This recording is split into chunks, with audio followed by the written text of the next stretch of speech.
제4장 새 시대와 새 모럴. 전통과 창조. 내가 말하고 싶은 것은 전통 속에는 내적 가치가 있다는 것이다.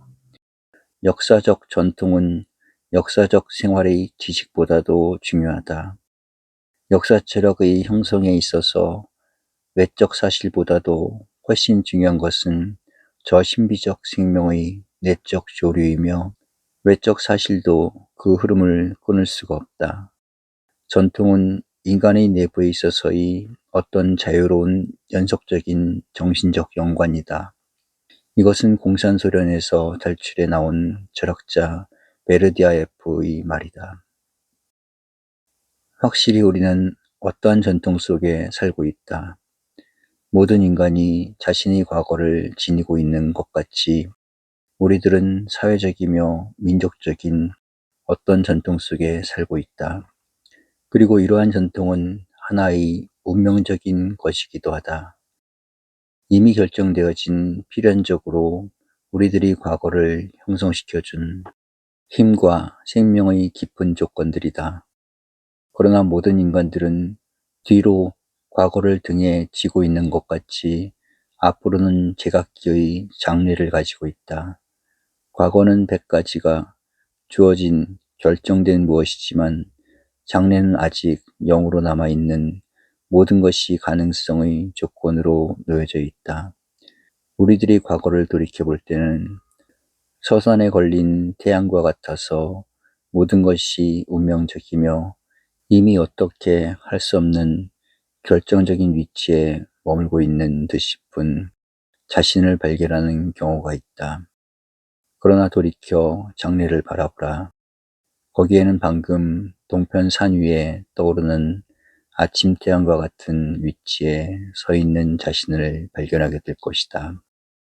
언제든지 장래는 희망과 가능성이며 과거는 불만과 어두운 그림자로 남겨지는 법이다. 오늘 우리들이 전통과 창조의 틈바구니에 서 있다는 사실이 바로 이러한 정신적 위치 상황이다. 한없이 암담한 과거가 우리를 짓누르고 있다 하여도 깨끗이 깔려진 흰 종이와 같은 내일이 우리들 앞에 놓여져 있다. 이제 전통과 창조의 분기점에 서서 아무것도 하는 바가 없다면 이제 낡은 시대를 보내고 새로운 시대를 맞이하는 우리들이 어떠한 창조적인 결단도 내림이 없이 그대로 머물러 버린다면 선이거나 악이거나 간에 희망이거나 절망임을 물을 것 없이 우리들이 과거가 그대로 우리들의 장래로 흘러 물들어가고 말 것이다. 우리는 역사적인 위치에서 버림을 받을 것이며 사회적인 사명감에서 쫓겨남을 받게 될 것이다. 먼 후일에 모든 후배들은 우리를 무능, 무의, 부패, 타개할 만한 존재들이었다고 역사의 페이지에서 말살시켜버리고 말 것이다. 그러면 이러한 위치에 머물고 있는 우리들에게 주어진 사명은 무엇인가? 우리들이 과거의 전통을 살려 우리의 주체적인 자아의 것으로 삼으며 새로운 창조의 신념과 결심을 가져온다는 일이다. 어떻게 보든지 우리는 하나의 커다란 전환점 위에 서 있다. 모든 악을 선으로 바꿔야 하며 온갖 부패를 청신한 생명으로 갈아주어야 하며 허위와 내용 없는 형식을 진실과 생명의 진리로 대체하지 않으면 안 된다. 이 책임을 다하느냐 못하느냐에 우리들의 역사적인 사명, 자아의 생존의 의의가 달려있다.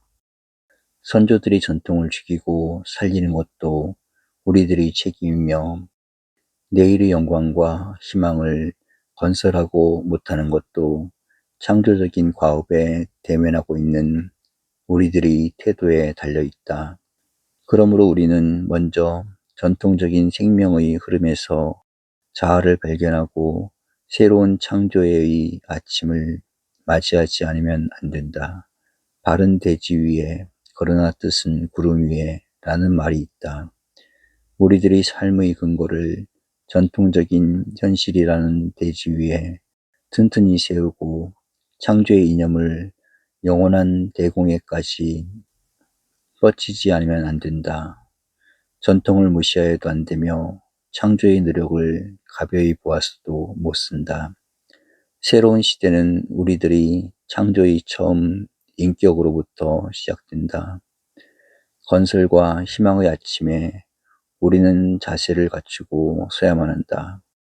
물론 과거의 전통을 성실하게 체득하며 이를 비판하여 현실의 생명적인 기반으로 삼는 일은 무엇보다도 귀중하다.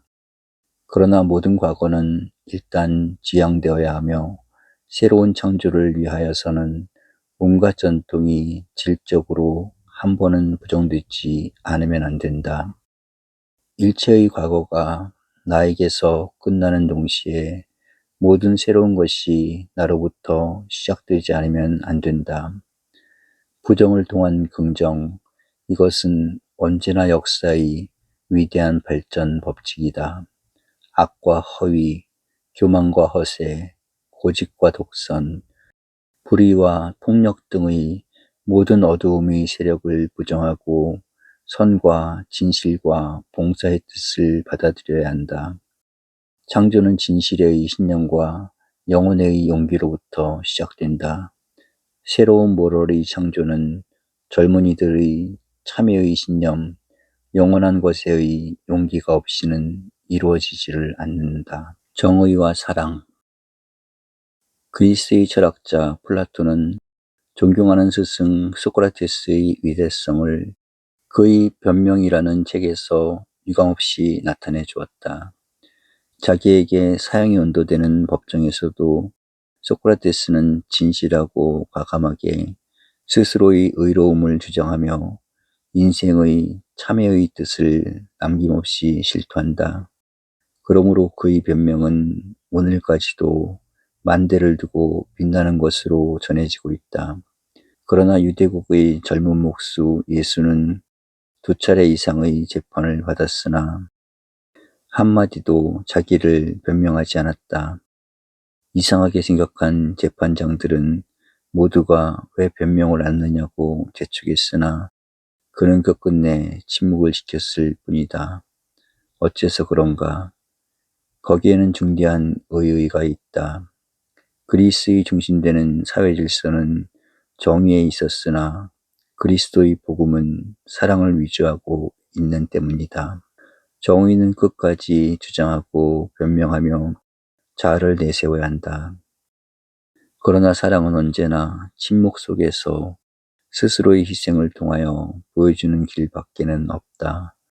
소크라테스는 전자를 대신하며 그리스도는 후자를 대신하기 때문에 꽃같은 위치에 있으면서 하나는 웅변의 변명을, 다른 한 분은 침묵의 뜻을 지켰을 것이다.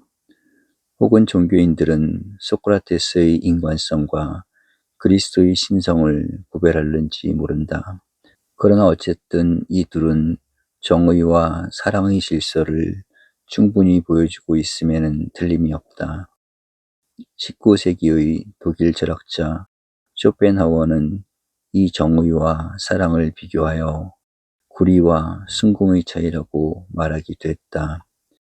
생명의 염세 사상을 믿었던 그가 동정의 윤리를 주장하면서 정의의 투쟁보다 사랑의 자비를 높이 평가했음은 비록 무신론자이며 반기독교인임에도 불구하고 철학자다운 관찰이었음을 부정할 수는 없다. 그러나 우리들의 사회란 정의 없는 사랑만으로도 안 되며 사랑 없는 정의만으로도 불가능하다. 마르크스주의자들이 후자를 택했기 때문에 인류의 비참을 추리하고 있으며 정의를 모르는 사랑은 언제나 사회의 정신적 파멸을 초래해왔던 것도 사실이다. 그러므로 이스라엘의 신은 사랑의 하느님이나 불의를 용납한 일은 절대로 없었다. 오늘 우리들은 민주주의의 기치 밑에 새로운 사회와 조국의 행진을 거듭하고 있다. 민주주의는 언제나 정의와 자유의 옹호자이며 발전과 행복의 예언자이기도 하다. 그러나 자유는 경쟁에서만 가능하며 정의는 비판과 대립에서만 나타나게 마련이다. 여기에 자본주의의 폐단이 내포되며 정의를 위한 끊임없는 비판과 알력이 계속된다. 자유세계가 겪어야 하는 고민도 여기에 있으며 과학주의를 부르짖는 공산세계의 무자비한 살벌성도 여기에 나타나고 있다. 이 어려움을 모면하기 위하여 민주주의는 오늘 자유와 동시에 협조를 내세우고 있다. 이해와 협조와 봉사가 없는 사회는 도저히 민주주의의 열매를 거둘 수가 없는 때문이다. 그리고 이 협조와 봉사의 정신적 기반이 다름 아닌 사랑의 마음인 것이다. 우리들은 흔히 자유진영의 여러 나라들의 자유와 정의의 질서만을 보기 쉽다. 그들은 개인의 자유를 위하여 과감한 투쟁을 아끼지 않으며 정의를 위하여 항상 최선의 노력을 다하고 있다. 물론 좋고 존경할 만한 태도이다. 그리스의 때로부터 물려받은 고귀한 인류의 유산이다.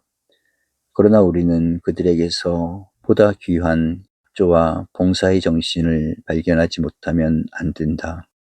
기독교로부터 누려받은 사랑의 정신인 것이다. 이 사랑과 봉사의 정신이 그들에게 있기 때문에 그들은 능히 마르크스주의의 평등과 정의를 넘어선 사상과 사회의 질서를 유지하고 있으며 보다 높고 영구한 정신적 건설을 일으켜 나가고 있는 것이다. 만일 이러한 후자의 정신적 뒷받침과 생활의 원동력이 없었더라면 오늘 그들의 사회나 정신적 위치는 어떻게 되었겠는가 상상해보라. 오늘 우리는 정의의 사회 질서를 보존해 나가기에도 허덕이고 있는 실정이다. 권력과 짝하는 불의, 자유를 지배하려 드는 폭력, 이 모든 것들이 사회의 질서를 위태롭게 하고 있다.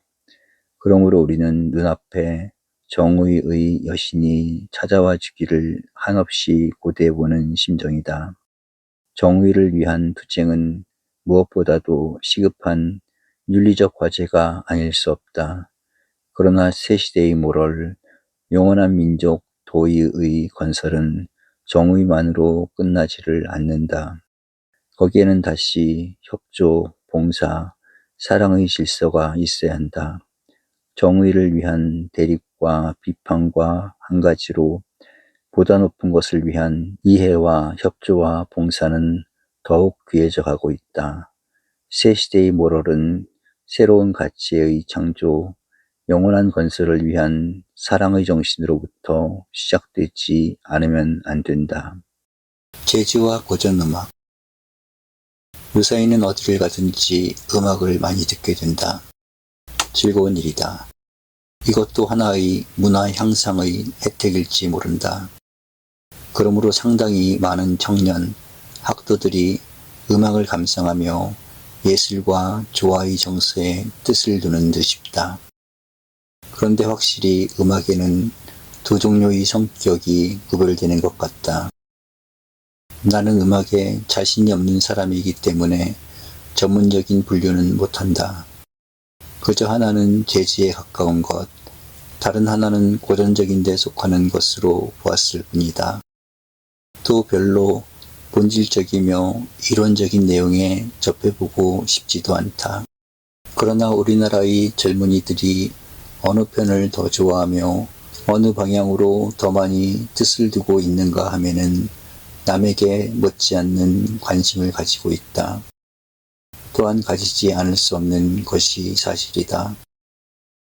젊은이의 90%가 재즈에 도취된다면 그 결과는 어떻게 될 것이며 그와 반대로 그들의 90%가 고전음악에 귀를 기울이게 된다면 그 결과는 어떻게 되리라는 것은 너무나 명백한 사실인 때문이다. 나는 무턱대고 재즈를 반대하는 편은 아니다. 인간의 넓은 분야의 정서적인 면을 재즈적인 요소로서 표현하며 또 거기에 삶의 한 부분이 있다는 것을 잘 인정한다. 그러나 재즈만의 세계라면 나는 깊은 혐오를 느낀다. 내 친구의 한 사람은 재즈를 가리켜 횡격막 이하의 음악이라는 표현으로 정의를 내리고 있다. 그의 느끼는 바가 참이라면 재즈만을 즐기는 사람은 횡격막 이하의 생활만을 하는 사람이 될는지 모른다. 어떤 사람들은 고전음악에 비하여 재즈가 퍽이나 직감적이어서 솔직하며 용기를 북돋아주지 않는가고 말한다. 도무지 이해할 수 없는 얘기다. 정치적으로 과오를 범하기는 했으나 히틀러는 가장 게르만적인 것을 상징할 때 듈라의 그림과 베토벤의 음악을 예찬했다고 한다. 마지막 생일에도 간소한 채식, 그는 술, 담배, 육식을 금하고 있었다. 채식을 즐긴 뒤 베토벤의 황제에서 용기와 신념을 얻고 있었다고 들은 바 있다. 재즈가 용기와 힘을 준다는 것은 정신적인 입장에서는 전혀 이해되지를 않는다. 나는 왜 이런 이야기를 하고 있는가? 오늘의 많은 청년들이 즐기고 있는 두 부류의 음악이 모두가 외래적인 것이다. 같은 외국 문화를 받아들이는 데 있어서 어째서 한편은 재즈, 한편은 고전음악을 얻게 되는가 함이 문제인 것이다. 앞으로도 이런 문제는 얼마든지 있을 것이다. 하찮은 에로문학을 받아들이므로 다 된 것으로 생각하는 문화인들도 있을 것이며 철학이나 종교의 깊은 문제와 사상을 전해주고 싶어 애쓰는 지성인들도 있을 것이다. 그러나 뜻있는 젊은이들이 그 어느 편을 택해주는가는 중대한 문제이다. 우리는 정치와 마찬가지로 문화적인 입장에서도 후진성을 아직도 지니고 있다.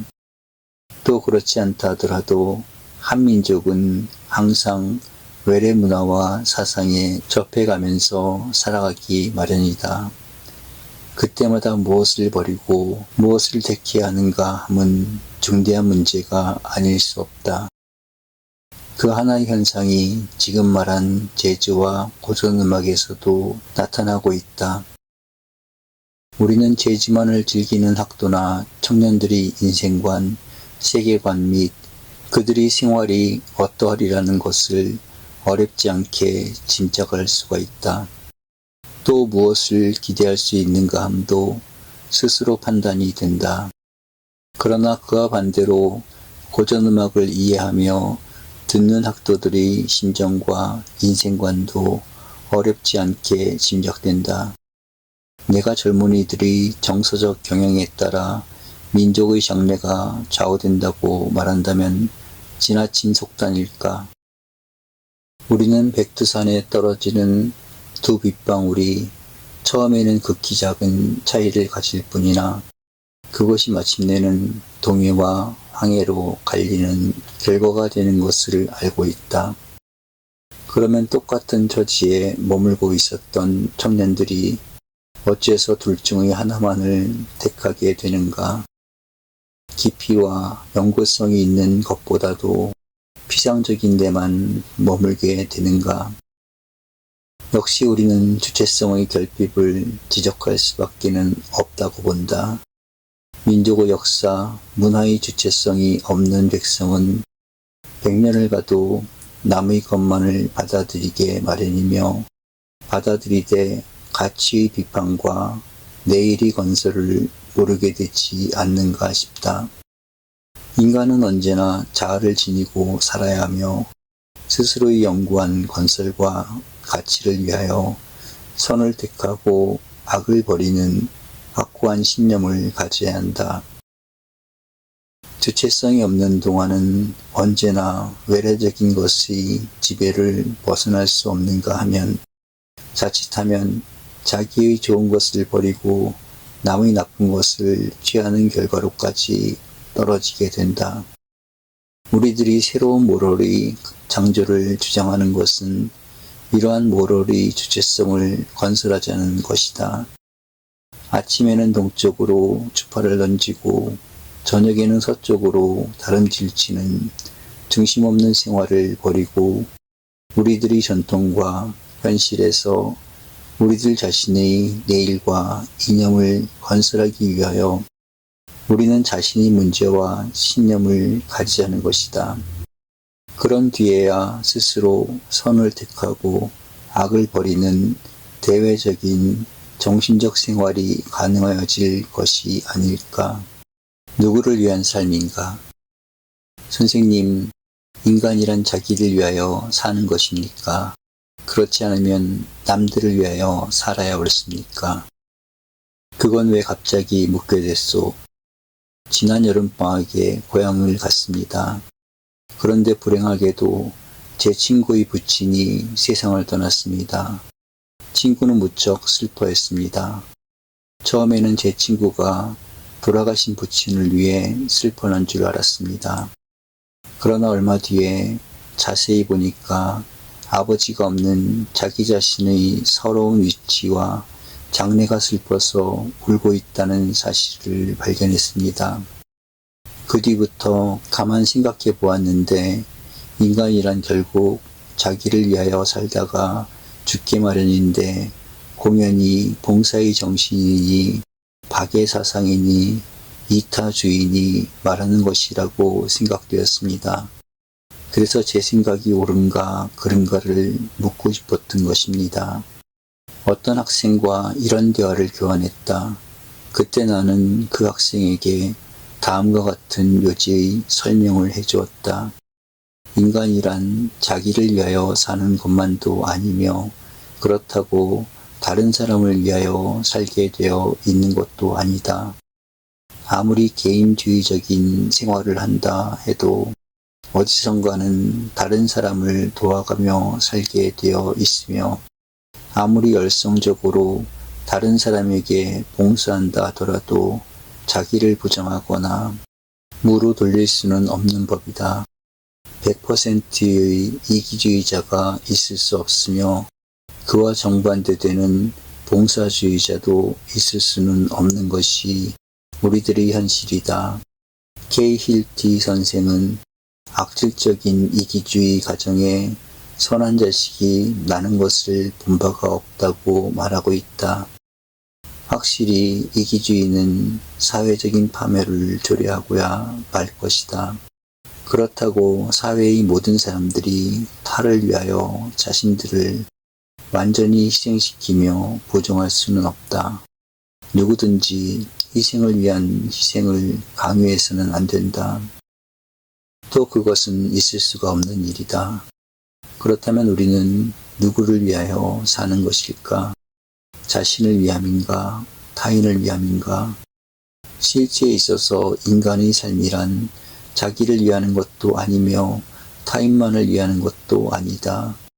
인간은 언제나 보다 높은 가치가 이루어지기 위하여 살고 있는 것이다. 보다 고귀한 가치가 나에게 있다고 믿게 되면 천만인이 나를 반대할지라도 우리는 자신의 입장과 주장을 지키게 되며 보다 영원한 가치가 상대방에 있는 것으로 인정하게 되면 아무리 스스로가 가까울지라도 그 가치가 성취되기 위하여 자신을 가벼이 희생시키게 된다. 그러므로 모든 사람들이 나를 반대할지라도 강하게 자신을 지키던 사람이 때로는 조국과 민족을 위하여 웃으면서 생명을 바치게도 된다. 먼저 경우에는 삶의 참된 가치가 나에게 있었던 때문이며 후자의 경우에는 선과 진실의 가치가 타자에게 인정되었던 때문이다.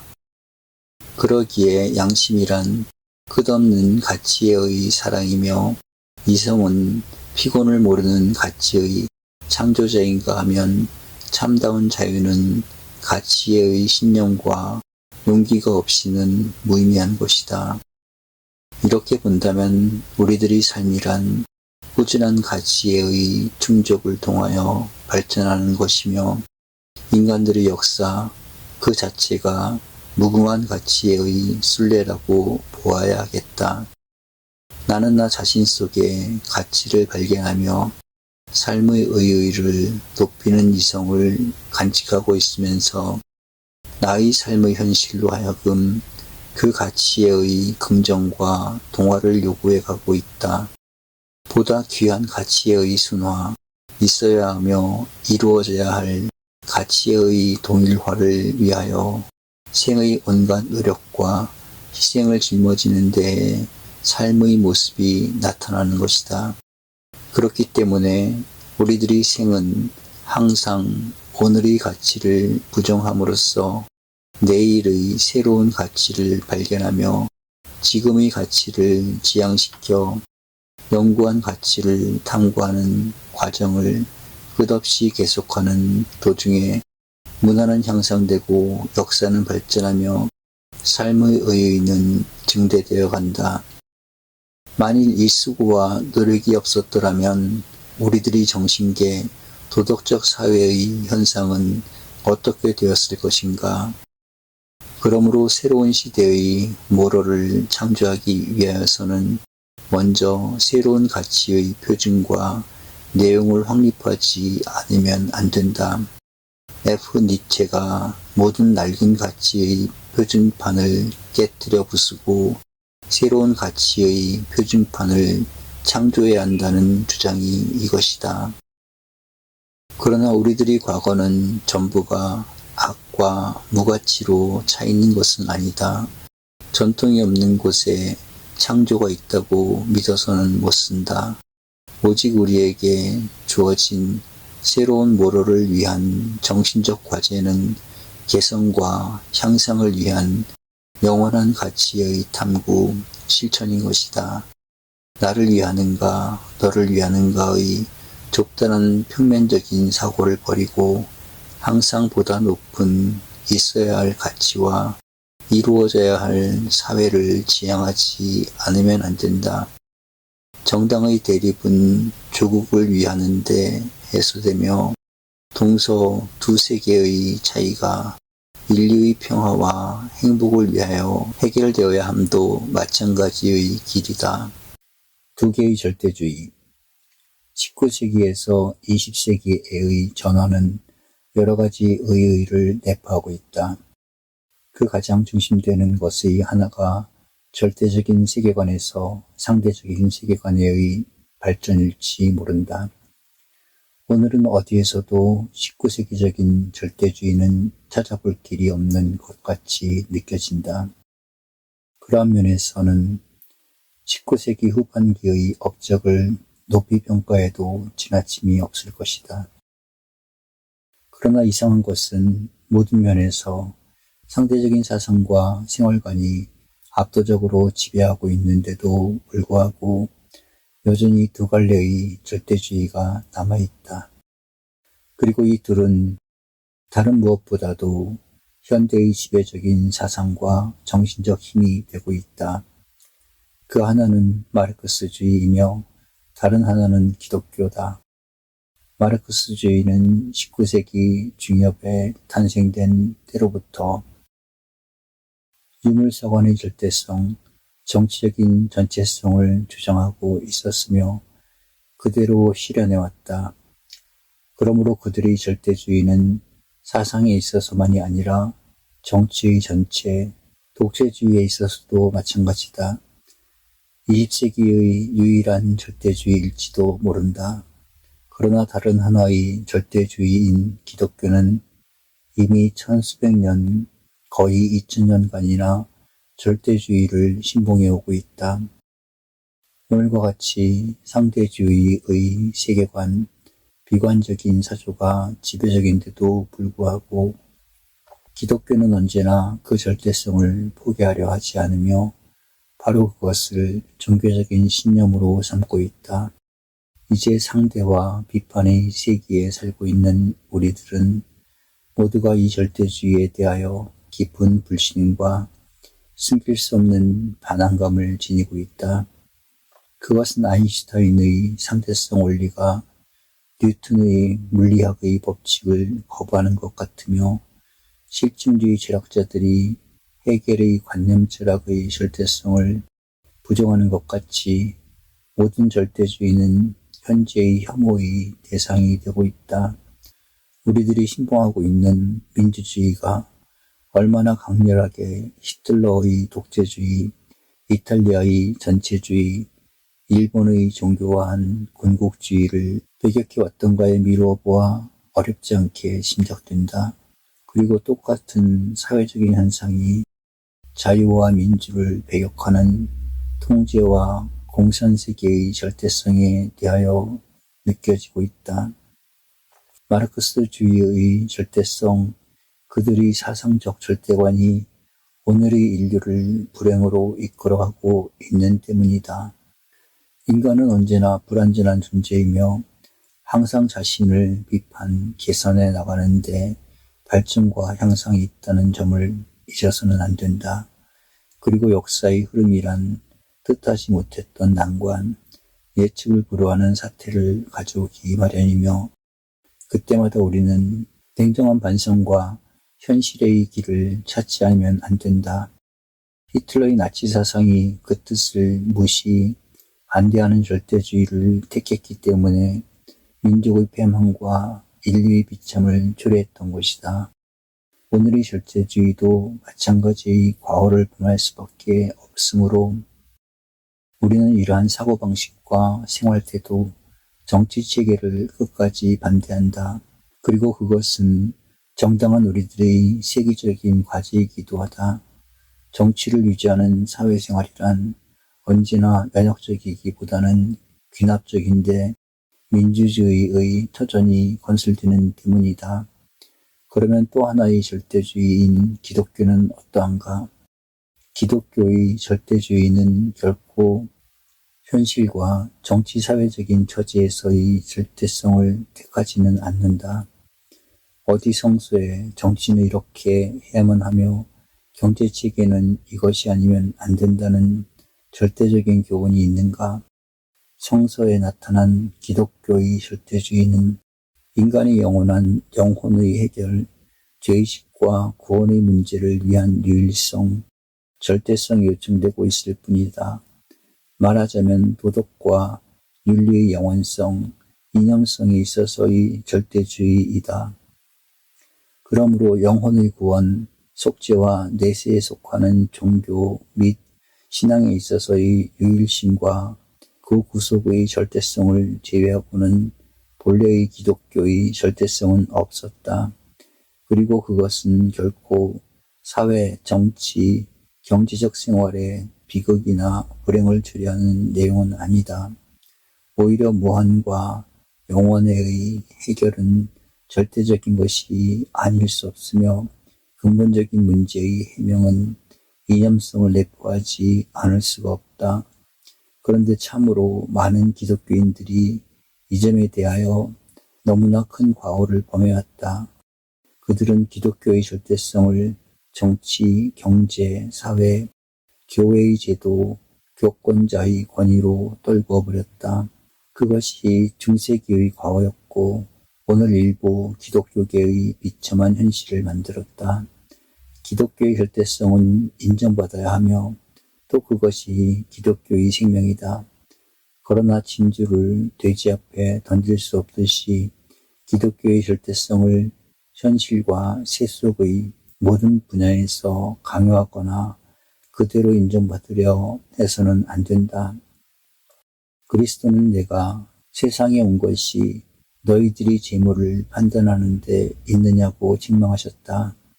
그러므로 우리는 정치, 경제, 사회의 온갖 절대주의를 끝까지 배격한다. 있을 수 없는 일이다. 그러나 우리는 주관을 위한 객관의 영구한 표준으로서의 신앙과 종교의 절대성은 항상 인정하고 사는데 권위와 구원의 진리 및 체험을 느끼지 않는가 생각한다. 새로운 모럴이 종교적인 문제를 떠난 온갖 절대주의를 배격하는 이유가 여기에 있다. 운명과의 대결. 내가 걸어가는 것을 보면 꼭 할아버지 생각이 난다. 할아버지가 그렇게 걸으셨단다. 라는 말을 어머니에게서 자주 듣는다. 할아버지는 내가 3살인가 4살났을 때 세상을 떠나셨다. 내가 내 다리로 걷기를 시작하기 전의 일이다. 뿐만 아니라 내가 할아버지를 본 기억도 없다.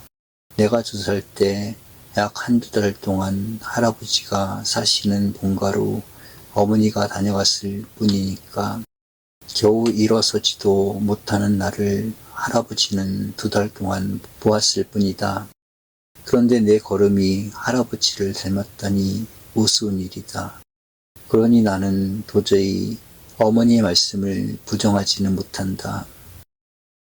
내 걸음이 할아버지를 닮았음은 틀림없는 사실이겠기 때문이다. 그러나 그뿐만은 아니다. 내 성격도 부모를 닮았을 것이며 취미, 체질, 품성은 모두가 내가 이 세상에 오기 전에 이미 결정적으로 주어진 것들이었다. 나로서는 어쩔 수 없는 숙명적인 일이다. 그리고 내가 지금 한국에 태어났다는 것도 하나의 운명적인 사실이다. 내가 이 시대를 택한 것도 아니며 한국에 나기를 원한 바도 없었다. 필연적인 조건이나 역사적인 원인이 있어 내가 오늘 여기에 삶을 누리고 있는 것은 아니다. 하나의 우연이며 불가사의한 사실에 지나지 못한다. 여름날 저녁에 한 마리 하루살이가 났다가 없어지는 것 같은 물구덩이에 벌레가 한 마리 있다가 사라지는 것 같은 누구도 알 수 없는 하나의 우연일 뿐이다. 그러나 이미 내가 주어진 뒤, 내 삶이 던져진 뒤에는 이 누구도 모르는 우연이 절대적인 필연성과 운명적인 결정성을 지니고 나에게 나타난다. 그리고 우리의 삶은 절대적인 것이 되며 우리들의 생존성은 무엇보다도 고귀한 것으로 변한다. 정의 인간은 우연에서 절대, 무에서 유, 공허에서 실제를 얻는 것이 아니라 할 수 없다. 우리는 이러한 나로 하여금 나되게 한 과거를 운명적인 것이라 불러본다. 그것은 자아의 생존성인 동시에 환경의 방대함, 무한성이 되기도 한다.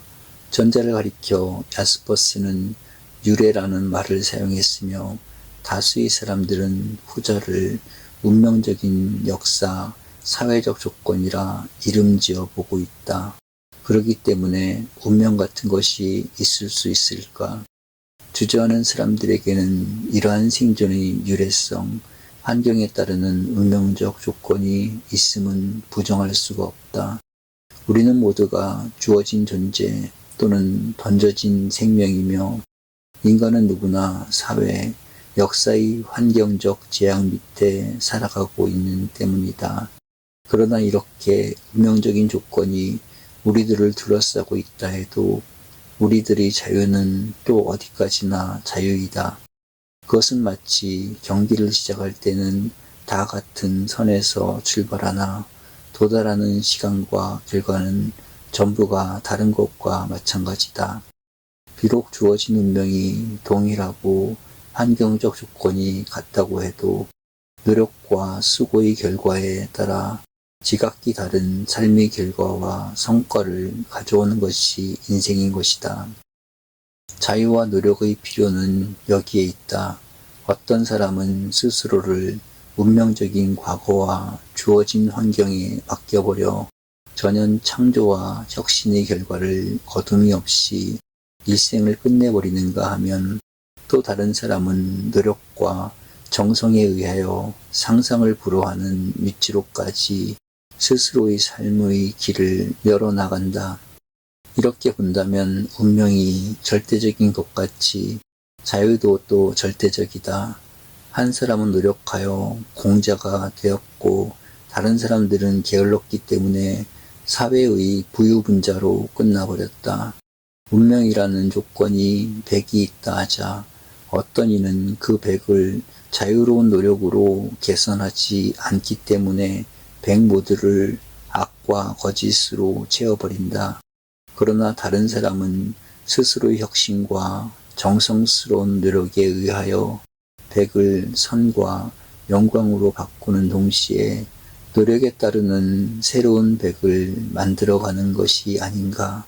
악으로서의 백과 선으로서의 이백이 구별된다고 보아서 좋을 것이다. 참으로 하늘은 노력하는 자에게는 더 주고 게으른 자에게서는 없는 것까지 빼앗아 가는가 싶다. 그러나 이러한 일은 개인에게만 속하지 않는다. 한 민족에 있어서도 마찬가지다. 여러 가지 운명적인 조건과 과거가 남겨준 무거운 삶의 짐들을 개척하거나 풀어버리고 새로운 길을 타게 하는 민족은 과거의 운명은 새로운 희망과 신념으로 바꾸어 나갔으나 게으르고 노력을 즐길 줄 모르는 민족은 선조들이 남겨준 정신적 유산까지도 악과 저주의 결과로 떨구어 버린다. 우리는 과거의 운명적인 것들을 두려워 말자. 그것들 때문에 약해지지도 말며 스스로의 무능과 환경을 슬퍼도 말자. 오직 우리들에게 주어진 것은 과감한 혁신, 강한 신념, 꾸준한 노력이 있을 뿐이다. 운명을 타개하고 개척하여 새로운 역사를 창조하는 민족의 선구자가 되며 시범자가 되어보자. 성격, 지혜, 신앙. 흥미있는 이야기를 가장 많이 삽입시켜준 철학자 중의 한 사람은 쇼펜하우어일 것이다. 그의 책 속에는 이런 내용의 이야기가 있다. 네로는 역사상 그 유래를 찾을 길이 없을 정도로 악한 임금이었다. 많은 신하, 벗, 여인, 스승을 죽인 사람이다. 그 중에서도 가장 잔악한 일의 하나는 그의 어머니를 살해했다는 사실이다. 그 사실을 안 전 로마의 시민들은 네로의 별명인 빨간 수염이 어머니를 죽일 정도로 잔악무도하다는 소문을 퍼뜨렸다. 비난의 소리는 날로 높아갔다. 어느 날 네로는 스승인 유명한 도덕학자 세네카를 불렀다. 그리고 내가 어머니를 죽였다는 사실이 이렇게 많은 원성과 비난의 대상이 되어서는 안 되겠으니까 너는 왜 어머니가 죽게 되었다는 이유와 그것은 악한 짓이 아니라는 사실을 훌륭한 문장으로 만들어 로마 시민에게 선포해달라. 내 말을 안 듣는 로마인들이라도 내 말은 들을 것이며 또 그 대가로 많은 상금을 내리마라고 부탁을 했다. 세네카는 어렵지 않게 승낙하고 화려한 문장을 만들어 네로의 입장을 옹호해 주었다. 이 사실을 예증하는 쇼펜하우어의 뜻은 무엇이었는가? 인간은 나면서부터 선한 성품을 가지고 있어야지 아무리 훌륭한 지식을 쌓는다 해도 그것이 그의 성격과 의지를 바꿀 수는 없다는 것이다. 그러므로 인류 역사의 최고의 도덕학자인 세네카까지도 용서받을 수 없는 죄악을 저질렀다는 것이다. 그 당시에 산에서 풀뿌리를 캐먹어가며 연명하는 일개 초부라도 거절했을 과오를 세네카가 저지른 것은 그의 위대한 학문도 그의 타고난 본성과 성격도 어떻게 할 수가 없었다는 주장이다. 그렇다. 사과나무에는 크고 좋은 것이 달릴 수도 있고 작고 나쁜 열매가 달릴 수도 있으나 사과 이외의 다른 열매가 맺힐 수는 없는 법이다. 포도나무에 산딸기가 달리는 일은 아무 때도 없었다. 그러므로 절대 다수의 사람들은 모두가 자기 자신의 성격의 결과를 운명적으로 받아들이게 마련이다. 100의 90가지는 다 스스로의 성격의 결실을 얻고 사는 것이 인생이다. 어찌할 수 없는 사실이다. 그러나 극히 소수의 존경할 만한 사람들이 있다. 자기 학문과 지혜로 스스로의 성격과 의지를 제어하거나 선한 방향으로 이끌어 나갈 수 있는 사람들이다. 타고난 천분과 성격을 바꾸어 다른 사람으로 만들지는 못하나 악을 누르고 선을 일깨워 보다 값있는 일생을 누려나가는 사람들이다. 학문이나 지혜나 교양의 필요는 여기에 있는지 모르겠다. 어렸을 때는 지혜와 학문의 도움을 받지 못하기 때문에 본성 그대로 살며 늙으면 스스로를 제어하는 긴장이 풀리기 때문에 오히려 감춰졌던 노욕이 드러나는지 모른다. 그러나 지혜와 학문의 도움을 꾸준히 받아가면서 스스로의 성격을 조정해 간다는 사실은 참으로 귀한 일이다. 그런데 여기에 이미 말해온 두 가지 태도를 자신 있게 보정하면서 인간 그 자체, 성격 그대로를 개혁하여 새로운 인간으로 만들 수 있다고 믿는 사람들이 있다. 그가 다름 아닌 종교인들, 특히 기독교인들이다. 물론 그들도 신께서 주신 성격과 인간성을 무시하거나 배척하지는 않는다. 그러면서도 거듭나지 않으면 하늘나라에 들어갈 수가 없다든지 내가 죽고 내 속에 그리스도가 살지 않으면 참 신자가 될 수 없다고 말하는 것이 기독교의 신앙이다. 또 역사에 나타난 많은 성도들은 그러한 모습을 우리들에게 보여주기도 한다. 아우구스티누스에게서 볼 수 있으며 프란체스코가 그것을 증명해 준다. 과연 이 일이 가능할 수 있을까? 기독교가 성령의 역사를 말하는 한 이 사실을 인정하고 있는 것만은 틀림없다. 그렇게 못 되는 것은 우리들의 잘못이지 신앙은 우리들이 성격까지도 바꾸어주며 새로운 인간으로 만들어 주어야 할 것이다. 시간 속에서 영원을 찾으며 하늘나라 국민이 된다는 사실은 여기에까지 미치지 않으면 안 될 것이다. 그러나 그 때문에 위험도 또 여기에 내포되어 있다. 교회에 나가고 기도를 드리며 어떤 직책을 차지하게 되면 그것으로 나 자신이 완성된 인간이 되었다고 믿는다면 그는 지혜와 학문을 가지고 겸손히 자제하는 사람만도 못할 것이다. 독성과 위선이 바로 그 위에 꼽히게 되는 때문이다. 그러나 이러한 성격, 지혜, 신앙의 문제는 개인의 문제만은 아니다. 새로운 모럴이 창조를 위하여서도 중대한 내용이 아닐 수 없다. 본능과 이기적인 생활성을 그대로 인정하고 사는 사회와 이성과 선의의 정신을 끝없이 거듭하고 있는 생활은 확실히 구별되어야 한다.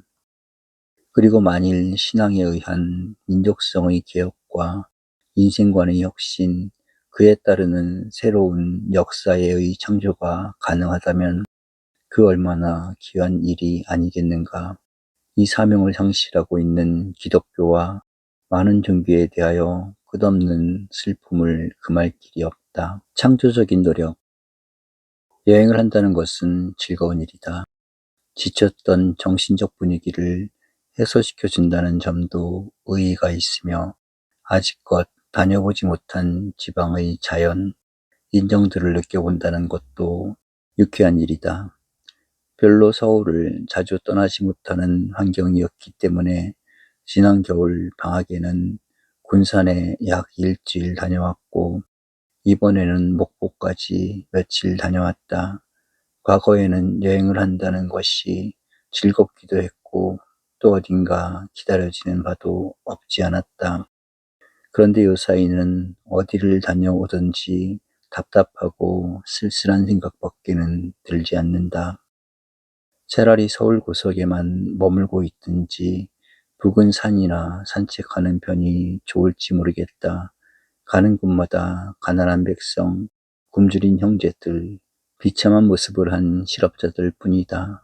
일제 때 가지고 있던 모든 시설마저도 깨져버렸는가 하면 희망적이며 건설적인 재건의 모습은 어디에도 보이지 않는다. 군산에서는 부두에 있는 제일 큰 배가 작은 집 한 채만한 것이었는데 그것도 평화선을 침범한 일본 배를 납포한 것이라고 들었다. 목포에서는 일본 사람들이 지어놓았던 그 많은 창고들과 시설이 아무 소용도 없이 비워져 있는 것을 얼마든지 볼 수 있었다. 텅 빈 거리에는 먼지만이 부러치고 있는가 하면 영양 부족의 어린애들이 눈에 띌 정도이다.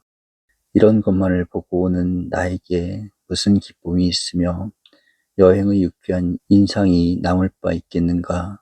오히려 근심과 무거운 자책을 더할 것뿐이다.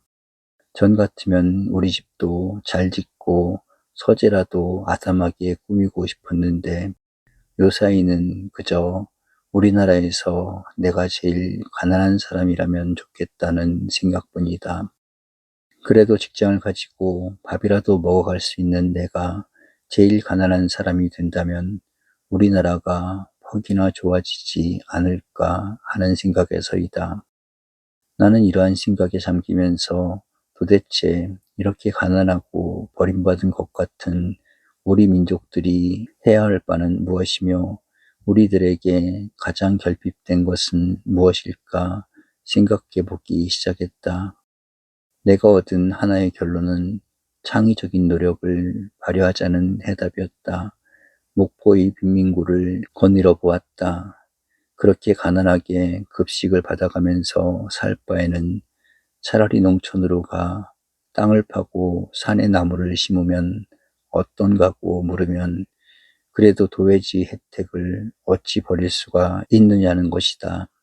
깡통을 들고 급식소에서 죽밥을 얻어가면서도 길고 긴 하루를 도박과 잡기에 보내는 이들의 심정을 어떻게 이해할 수가 있을까?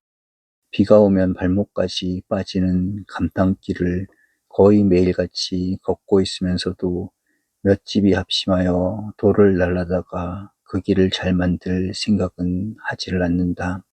바로 대문 밖이 감탕밭인데도 불구하고 한편에서는 나무를 심어야 한다고 야단쳐 소나무 한 그루에 보호 책임자 한 사람씩의 이름표가 붙어 있을 정도인데 밤이면 그것을 잘라다가 불을 떼버린다. 풀뿌리, 소나무 뿌리마저 없어져 가는 현상이다. 이러한 신뢰는 한두 가지가 아니다. 가는 곳마다 발견하게 되며 어디를 가든지 마찬가지다. 조금 교양이 있고 무엇인가를 이해한다는 사람들까지도 자유당에게 기대했던 바를 민주당에게 기대해보고 그것이 뜻대로 안 되는 그때야 할 수 없지 무엇이 어떻게 될 테지 하는 생각이다. 가물었을 때 비를 기다리는 농부들 같이 서울의 몇 정치적 지도자들만 바라보고 있다. 이 모양대로 살아간다면 무엇이 남을까? 이러한 생활 태도가 그대로 계속된다면 무엇이 건설될 수가 있을까? 이러한 마음의 위치는 정치, 사회적인 지도자들에게 있어서도 마찬가지다. 구태의연한 생활과 사고방식을 지속시키고 있을 뿐이다. 자기 유익과 입장을 위하여서는 사회의 발전도 아랑곳없으며 정당의 몇 사람의 유익과 명성을 위하여서는 조국의 운명마저도 염두에 두지를 못한다. 생각하면 섭섭하고 기막힌 일이다. 그러나 살 길은 우리들이 개척해야 하며 민족의 내일은 우리들의 힘으로 타개하지 않으면 안 된다. 모든 것이 필요하며 풀잎 하나라도 도움이 된다면 붙들어야 할 지경이다. 여기에 우리들이 느끼고 결행해야 할 급선무가 있다면 먼저 올바르고 영구한 건설을 할 수 있는 인간개혁이 필요하다는 것이다. 과거와 같은 정치가들은 아무리 많아도 필요가 없으며 오늘과 같은 국민의 심정으로는 아무것도 이루어지지를 않겠기 때문이다. 인간성의 개혁, 국민성의 변혁이 무엇보다도 요청된다는 것이다. 그러면 그 일을 위하여 먼저 우리들이 마음속에 요구되는 정신적 무기, 과감한 신념은 무엇일까? 그것은 바로 창의적인 노력인 것이다. 역사의 교훈 앞에서 우리는 역사 속에 살고 있다. 우리들이 뒤에도 역사가 놓여져 있으며 우리들이 앞에도 역사의 궤도가 깔려져 있다. 지난날의 역사는 항상 우리들에게 어떠한 교훈을 주고 있으며 앞날의 역사는 언제든지 우리들에게 심판을 가져온다. 우리는 지난 반세기 동안에 세계사의 흐름을 통하여 세계 역사는 세계 심판이라는 교훈을 몸소 체험했다. 얼마나 많은 민족과 국가들이 역사의 심판대 앞에 서왔음을 친히 보았다. 뿐만 아니라 우리는 우리들이 20년 전 미만의 민족 역사를 통하여 얼마나 많은 사실들을 보았는지 모른다. 역사는 항상 무엇인가를 말하고 무엇인가를 가르쳐주고 있다. 역사 앞에 귀를 기울이는 사람은 매일매일의 사실이 얼마나 위대한 교훈인가를 알게 된다. 그러므로 누구보다도 역사적 민족이었던 히브리인들은 항상 신이 내려주는 역사적 교훈에 귀를 기울여왔다. 역사적 교훈을 거역했을 때 그들은 망했고, 역사가 주는 교훈을 바로받았을 때 그들은 흥했다고 구약은 가르쳐주고 있다. 비단 그들에게 뿐이랴 우리들에게 있어서도 마찬가지다. 역사가 선이라고 보여준 것을 포기하는 민족은 망하기 마련이며 역사가 악이라고 판단해 준 것을 되풀이하는 개인은 심판을 받고야 만다. 지난 6.25 동란은 많은 피와 생명을 바쳐가면서 겪은 하나의 생생한 역사였다. 그러나 누구도 그 전란의 역사적 교훈을 바르게 받아들이지를 못했다. 당시의 통치자였던 이승만 박사는 단 한마디도 전란의 경험이 없었기 때문에 많은 어려움을 국민들에게 주게 되어 미안하다는 뜻을 남겨준 일이 없었다. 그러한 교만과 고집과 독선이 마침내 그로 하여금 조국을 등진 남태평양 섬에서 여생을 보내게 한 것이 아닐까. 지난해 4월 혁명은 우리들 모든 국민에게 지각기 깊은 교훈을 남겨주었다. 더욱이 이기붕 씨 일가의 최후는 그를 알고 있는 모든 사람에게 절박한 역사의 교훈을 준 것이 아니었던가. 그러나 모든 정치인들은 1년 전에 얻을 수 있었던 역사의 교훈을 고스란히 잊어버리고 말았다. 바로 그 장소, 바로 그 직위에 있는 사람들이 똑같은 과오를 범하게 된 것이 바로 지난 5.16 군사혁명이 아니었는가. 이렇게도 인간은 약하고 어리석으며 역사의 교훈을 받을 줄 모르는 동물인 듯 생각된다. 개도 얻어맞은 골목은 피하며 날짐승도 위험을 겪은 골짜기는 넘어간다는데 인간은 언제나 같은 과오와 범죄를 되풀이하는 모양이다. 그러므로 우리는 서슴지 않고 역사의 교훈을 받을 줄 모르는 민족과 국가는 망하는 것이다 라고 두려운 교훈을 우리들 자신의 귀에 들려주지 않을 수가 없다. 해방 직후부터 분열과 파쟁은 나라를 망친다는 교훈을 뼈저리게 보고 들어왔다. 그러나 오늘은 분별과 파쟁을 일삼지 않는 정치인들을 찾아볼 수가 없어졌다.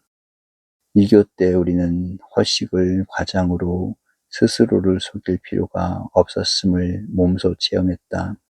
그러나 오늘의 모든 지도자들은 앞을 다투어 허위와 선전에 몰두하고 있다. 4월 혁명을 통하여 우리는 폭력과 독재란 영원히 용납될 수 없음을 배웠다. 그런데 아직도 국민들은 그 값이 얼마나 피와 생명의 고귀한 대가를 요구하고 있는지 알려 하지 않는다. 부패와 정권을 배경으로 한 이권운동이 나라를 망치고 일신을 패망으로 이끌어 간다는 역사의 교훈은 몇천 년을 두고 내려온 진리이다. 그런데 오늘 우리들의 지도자였던 민주당은 이 뚜렷한 역사의 초보 교훈도 받아들이지를 못했다. 아직도 역사의 아우성 소리가 거리에서 쟁쟁하게 울려오는 바로 그 자리에서 정치를 하고 있으면서 참으로 슬픈 일이다. 너무나 답답하고 기막힌 일이다.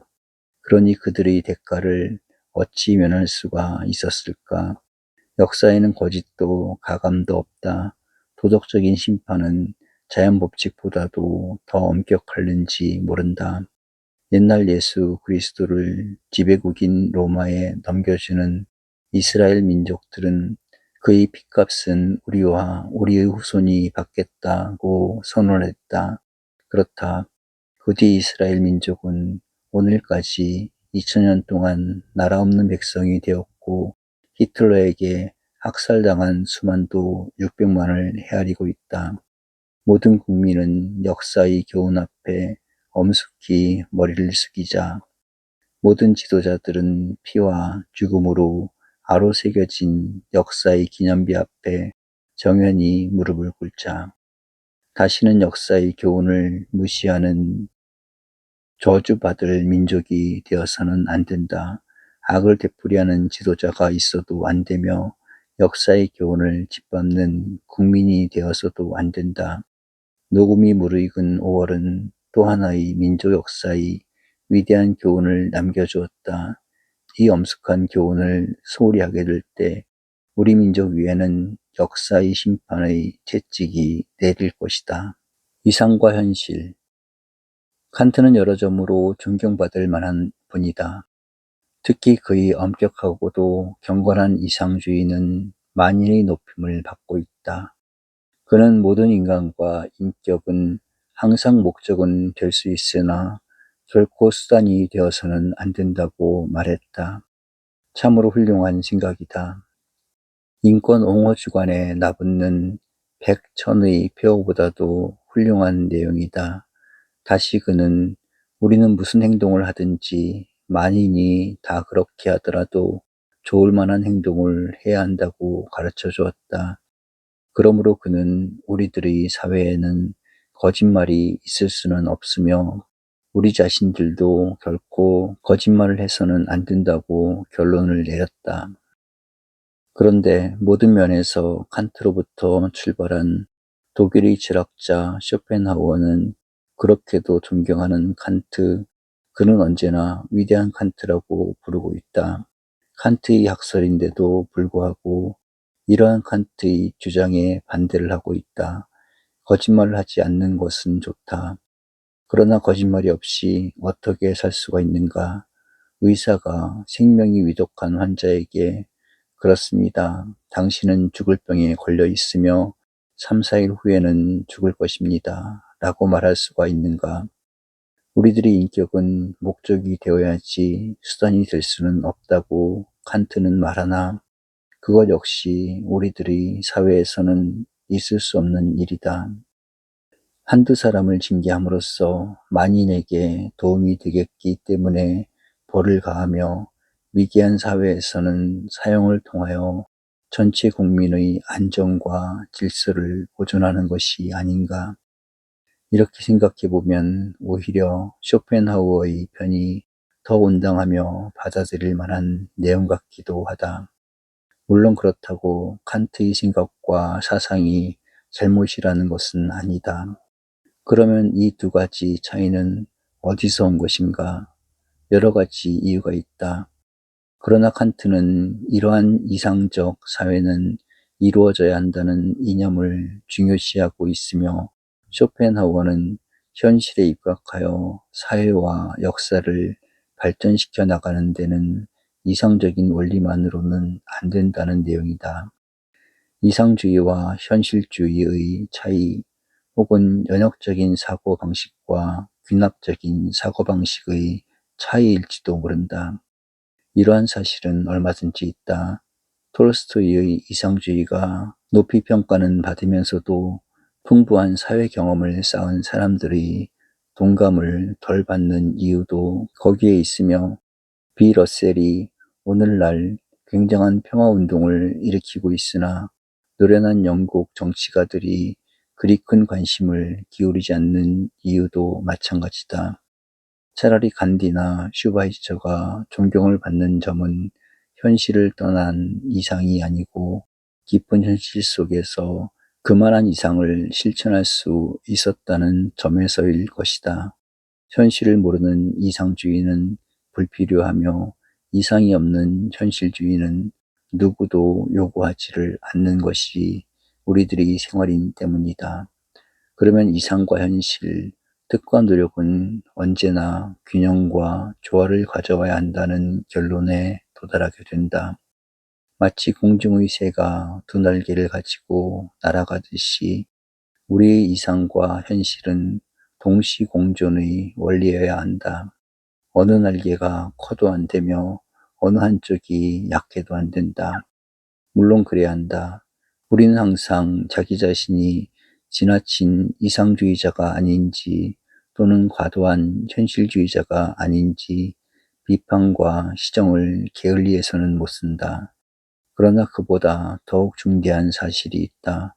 어떻게 우리들의 현실을 높은 이상으로 끌어올리는가 합니다.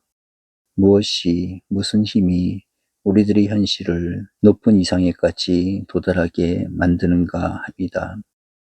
종교인들이나 교육자들은 높은 이상만 생각하고 주장했지 어떻게 이상에 도달하는가를 생각지 못했다. 위선과 가식에 떨어진 이유가 거기에 있다. 한 방울의 눈물도 없이 자비가 어떻게 있을 수 있는가? 한 방울의 땀도 없이 어떻게 사랑이 가능할 수 있는지 모르겠다. 그러면 이러한 이상의 능력, 높은 이상에 도달하게 하는 큰 힘은 무엇인가? 첫째는 가치의 사랑이다. 철학을 진리의 사랑이라면 가치의 사랑이 생활의 진리인 것이다. 높고 귀한 인생의 가치를 찾아 끝없는 정열과 다함이 없는 흠모심에 사는 일이 없이는 현실의 이상화란 언제라도 불가능한 법이다. 많은 중세기의 기독교 사상가들이 가벼이 자족과 안위를 일삼는 기독교인들보다는 탐구하고 노력하는 스토아학자들이 귀하다고 말한 이유도 여기에 있었는지 모른다. 이상의 구원을 위한 둘째 번 과제는 희생을 동반한 현실 부정이다. 항상 더 높고 귀한 것을 위하여 현실을 부정해 나가는 것이 역사의 법칙이다. 내일을 위하여 오늘을 지양시키며 선을 위하여 악을 부정하는 노력은 끝없이 계속되어야 한다. 이것은 가치에 있어서의 부정인 동시에 생활을 동반하는 부정이기 때문에 언제나 스스로의 희생을 동반할 줄을 알아야 한다. 얼마나 많은 사람들이 이 부정과 희생의 원칙을 몰랐기 때문에 사회의 불행과 민족의 비극을 초래했는지 모른다. 마침내는 자기 자신의 파멸과 종말을 역사의 심판대 위에서 받으면서도 현대의 비극, 어느 시대나 제각기의 문제를 가지고 있다. 희망적인 과제도 있으나 비극적인 운명도 뒤따르는 법이다. 고대는 자연을 위지하는 시대였기 때문에 자연적인 인간의 비극적 운명이 깊이 뿌리박고 있었다. 중세기는 모든 것을 신에 돌리고 있는 시대였으나 거기에는 원죄와 자유 역사에 따르는 심판의 무거운 그림자가 항상 드리우고 있었다. 근세는 가장 희망적인 역사의 출발이었다. 그러나 근세대로의 모순과 역사의 비참은 끝날 바를 몰랐다. 이렇게 본다면 현대는 현대대로의 문제를 가지고 있을 것이며 모든 희망적인 요소와 더불어 비극적인 운명과 과제들도 바로 우리들의 사회 속에 잔재해 있음에 틀림이 없다. 그것이 무엇인가? 보는 사람의 견지에 따라 약간의 차이는 있을지 모르나 우리는 다음의 뚜렷한 두 가지 사실을 지적하여 좋을 줄 믿는다. 그 첫째는 인간을 생산의 노예로부터 해방시킨다는 일이다. 먼 옛날부터 인간이 자연을 지배해 왔으며 도구를 제작, 사용한다는 일은 인간들의 편리와 행복을 위한 하나의 조건에 지나지 못했다. 그러는 중에 도해지마다 인구가 집중되고 생산기관이 사회생활의 중요한 위치를 차지하게 되면서 점점 생활 형태는 바뀌어지기 시작했다. 산업혁명은 그 중대한 전환점을 가져왔다. 그리고 오늘에 이르러서는 생산은 수단이 아니라 목적이 되었으며 우리들의 생활을 위하여 생산이 있는 것이 아니라 생산을 위하여 우리들은 살고 있다는 현실로 변해버리고 말았다. 공산진영의 모든 사람들은 생산의 수단과 방편의 위치로 떨어져 버리고 말았으며 자유진영의 발달된 지역의 대다수의 사람들도 기계의 부속품, 생산의 노예와 같이 움직이지 않고는 살아갈 수가 없다. 기계와 기술이 인간성보다 중요해져 가고 있으며 많은 생산을 위하여 가장 유능한 인간들의 정열과 노력이 부단히 바쳐지지 않으면 안 된다. 음식을 먹고 심신을 휴양하는 것도 어떻게 더 많은 정력과 재능을 생산에 바칠 수 있는가 함에 있을 뿐이다. 만일 우리들이 지구의 한가운데 들어가 귀를 기울인다면 가장 발달되었으며 잘 산다는 지역에서는 엔진 소리만이 들려올 것이며 그곳의 사람들은 모두가 생산의 노예로 화하여 있는 것이 틀림없는 사실이다. 누가 이 생산과 기계의 노예 및 부속품으로 화해가는 인간성을 다시 구출하여 인간 본연의 상태, 존엄성 있는 인간의 위치로 다시 이끌어 올려줄 것인가? 우리들이 겪고 있는 또 하나의 비극은 어떻게 모든 개체 그리고 개성들을 집단 의지로부터 구출해 주는가 합니다. 르네상스 이후 잃어버렸던 인간성을 다시 찾는 데 성공한 근대인들은 인간 문제의 해결을 위하여 그들의 주의를 사회 문제로 집중시키기 시작했다. 법, 정치, 사회 문제 등에 관한 관심과 연구가 급속도로 발전하게 되었다. 그러나 오래지 않아 사회적 질서의 모순과 파탄이 일어나고야 말았다. 프랑스 혁명은 그 대표적인 것의 하나였으며 두 차례의 세계대전은 그 뚜렷한 결과를 보여준 셈이다. 이러한 사회 문제를 해결짓기 위하여서는 두 가지 해결책이 필요해졌다. 하나는 사회 개선 및 건설을 위한 어떤 이데올로기의 발견이며 둘째는 그것을 실천에 옮기기 위한 힘, 즉 권력이다. 그러므로 이데올로기와 권력은 인간의 개체성, 즉 개인의 자유와 행복, 그리고 개개인의 존엄스러운 생존성을 지키고 높여줌에 있는 것이다. 그런데 오늘의 결과는 점점 어떻게 되어가고 있는가? 모든 인간들은 자기가 만들어낸 이데올로기의 노예가 되고 말았으며 꾸준히 형성되어 가고 있는 집단력은 보다 무서운 비참한 역사를 조성하여 가고만 있다. 힘의 집단은 힘의 대결에서 그 가치 판단과 결과를 얻으려 하는 것이기 때문에 마침내는 보다 큰 집단으로 자라기 마련이며 그 결과는 비참한 폭력, 즉 전쟁의 과정을 피할 수 없게 마련이다. 1차 세계대전을 겪은 뒤 다시는 이러한 힘의 집단이 없기를 원했다. 그러나 인간들은 가속도적으로 더 큰 파괴의 힘을 장만했고 2차 대전의 비극을 만들고야 말았다. 우리는 나치, 파시스트의 힘의 집단이 무너지면서 다시는 전체주의와 독재의 힘의 잘못된 집단이 없기를 바랐다. 그러나 우리들의 기대는 완전히 어긋났다. 공산주의자들은 또 하나의 강대한 힘의 집단을 만들기 시작했고, 그와의 대결을 뜻하는 민주진영도 또 하나의 방대한 힘의 집단을 만들지 않을 수 없게 되었다. 얼마나 슬프고 비참한 현실이 아니랴. 모든 개체나 개성이란 수레바퀴 밑에 아물거리는 개미와 같이 무의미해지고 있으며, 인류는 전무후무한 힘의 집단체 밑에 놓여지고 말았다. 어떻게 이러한 비극적인 운명을 개척해 나갈 수 있을까?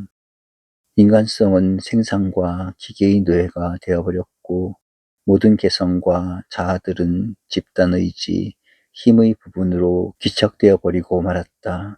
어떻게 이러한 오늘의 비극적인 운명에서 우리들 자신을 구출해낼 수 있을까? 새 시대가 새로운 모럴을 필요로 한다면 이 두 개의 오늘의 비극과 어떻게 대결해 나갈 수 있을까? 패시미즘과 옵티미즘.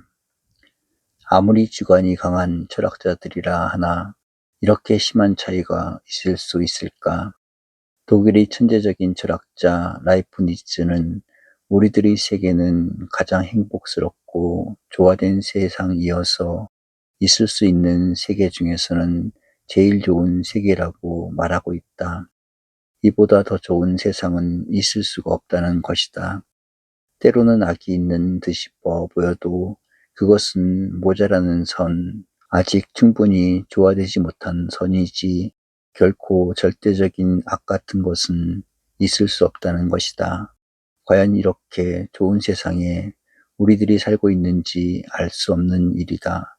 프랑스의 볼테르는 이 사상에 접한 뒤 하도 어이가 없었던 모양이다.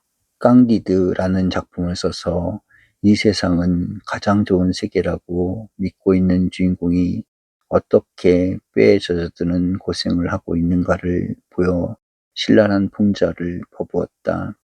그런데 이상한 것은 같은 독일의 철학자 쇼펜하우어는 그와는 정반대의 의견을 가지고 있었다.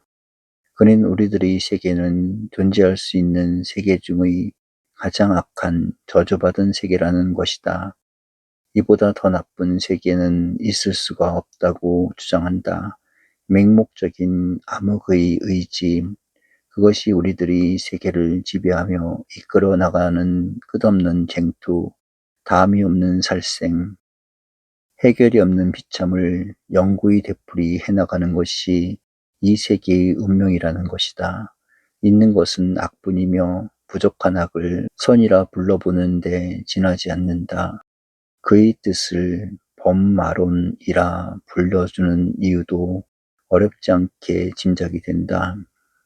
그러면 과연 우리는 이러한 악하게 저주받은 세계에 살고 있는 것일까? 그는 많은 사상가들의 동정을 받았으며 니체 같은 철학자는 이러한 쇼펜하우어의 부정적인 의지의 철학을 긍정하는 데에 모든 노력을 기울여 왔던 것이 사실이다. 물론 우리들은 라이프니츠와 같은 극단의 낙천주의자도 아니며 쇼펜하우어와 같은 극단의 염세주의자도 아니다. 그러나 그 어느 편에 가까이 가담하고 있는 것만은 사실이다. 만일 우리들의 세계가 선의 일원성으로 되어졌다면 아무 노력과 건덕의 수고가 필요 없이 세계는 그대로 잘 되어갈 것이 아닌가. 또 혹시 우리들의 세계가 쇼펜하우어의 주장과 같이 최악의 근거에서 형성된 것이라면 선의의 노력이나 건설의 공로가 무슨 의미가 있겠는가. 우리들이 극단의 낙천사상에도 지나친 염세주의에도 가담하지 않는 이유는 온당한 일이라고 보아 좋을 것 같다. 그러나 이러한 철학적인 이론을 떠나 우리들의 현실을 살펴본다면 어떨까? 우리나라, 우리들의 사회는 이 세계에서 가장 행복스러운 나라일까? 그렇지 않으면 어디보다도 불행한 민족이 살고 있는 사회일까? 물론 우리는 경제적으로 윤택하며 정치적으로 전통적인 질서가 잡힌 선진 국가들에 비하여 불행한 후진 민족으로서의 서글픈 운명을 지니고 있는 것이 사실이다. 많은 사람들은 동남아시아의 어느 민족들보다도 발전하고 향상하려는 조건과 환경, 그리고 의욕과 신념마저도 없는 것 같다고 말하기도 한다. 확실히 우리들의 국토는 양단되었으며 산업 및 경제적인 조건은 가장 절망적인 위치에 머물고 있을지도 모른다. 근 1세기를 두고 세계의 양대 진영이 대립되어 오던 사상적 폭풍우가 휩쓸고 있는가 하면 세계의 수많은 나라들의 군대가 이 땅을 짓밟고 지나갔다. 보다 큰 불행보다 낮은 현실은 있을 수 없는 것 같기도 하다. 그러므로 많은 지도자들이 외국을 그리워하며 청혼의 뜻을 품은 젊은이들이 좋은 나라에 가기만 하면 본국으로 돌아오기를 꺼린다는 심정도 이해가 된다. 많은 사회악, 가난과 굶주림, 정치적인 불안, 언제 어떻게 될는지 모르는 휴전선, 남들이 본다면 우리들이 살고 있는 현실 자체가 어리석고 기막힌 일이 아닐지 모른다. 그러나 그 속에 이러한 현실의 한가운데에 오늘 우리들이 살고 있는 것을 어찌하랴. 그러나 나는 최근 이러한 현실 속에서 하나의 진리와 신념을 발견하고 있다. 그것은 극히 간단한 사실을 깨달았을 때의 일이다. 내가 가장 존경하고 있는 예수 그리스도께서 베들레헴의 구유에서 나셨다는 일이다. 그가 갈릴리아의 가난한 몫으로 사셨다는 엄연한 사실이다. 나는 그가 로마의 귀족으로 태어나지 않았기 때문에 존경한다. 그리고 그가 어떤 세속적인 난관에도 굴하지 않았다는 점에서 우러러 보고 있다. 그가 가난한 조국을 버리고 로마로 이주했다면 그가 불행한 민족과 형제를 떠나 로마의 귀족이 되었다면 나는 그를 버렸을지도 모른다. 그는 어떤 나라로 이주하거나 국적을 옮기는 도피자도 아니었다. 마음으로도 그렇지는 않았던 것이다. 우리보다도 몇 배나 더 가난하고 불행한 저주받은 현실 속에서 그대로 단순하고 소박한 일생을 보내셨다. 아니, 그러기 때문에 이스라엘에 오시고 그러기 때문에 삶의 값을 더 느끼신 것이 아니었을까. 우리는 최악의 위치에 살고 있어도 좋다. 그러나 그 최악의 현실을 최선의 현실로 바꾸기 위하여 우리들은 살고 있는 것이 아닐까. 성실한 사귐의 모럴. 물질은 아무리 끊어놓아도 그대로 물질이다. 흙은 먼지 한 알만이라도 흙으로 머물 수 있다. 그러나 인간의 최소의 단위는 역시 개인이다. 이분지 일의 인간이란 수학의 명제이지 현실의 인간은 못 된다. 그리고 인간의 최후의 단위는 인류일 뿐이다. 그 이상이 있을 수 없다. 즉 개인에서 인류에 통하는 사회, 모든 개인이 자유롭고도 성실하게 인류에 참여할 수 있는 세계가 우리들이 뜻하는 세계인 것이다. 베르그송이 열려진 사회를 말하는 이유도 거기에 있다. 그리고 종교, 사상, 과학, 예술 등의 분야에 있어서는 이 열려진 사회의 길이 벌써 충분히 나타나지고 있다. 인도 사람만의 불교가 아니며 유대인의 기독교가 아님은 물론 어떤 개인의 예술품이나 과학의 원리도 곧 인류의 공동 소유로 되어가고 있다. 그런데 오직 불행하게도 잘못된 정치 이해력이 약한 행정가들이 이 개인이 인류에 통하는 열려진 사회의 길을 막아왔을 뿐인 것이다. 중국 사람들은 심한 가족 제도를 가지고 개인이 인류에 통하는 길을 막았기 때문에 문화의 후퇴, 오늘과 같은 비운을 초래하고야 말았다. 히틀러가 영도한 나치 독일은 민족 지상주의를 잘못했겠다. 모든 국민은 민족만을 위하여 다른 모든 사람들도 자기네 게르만 민족의 지배 밑에 라는 큰 과오를 범했다. 개인이 인류에 통하는 길을 민족을 가지고 막아버렸다. 그 결과가 그대로 세계사의 심판을 받았던 것이다. 그 점에 있어서는 일본의 국가 지상주의도 마찬가지였다. 역사의 심판을 면할 길이 없었던 것이다.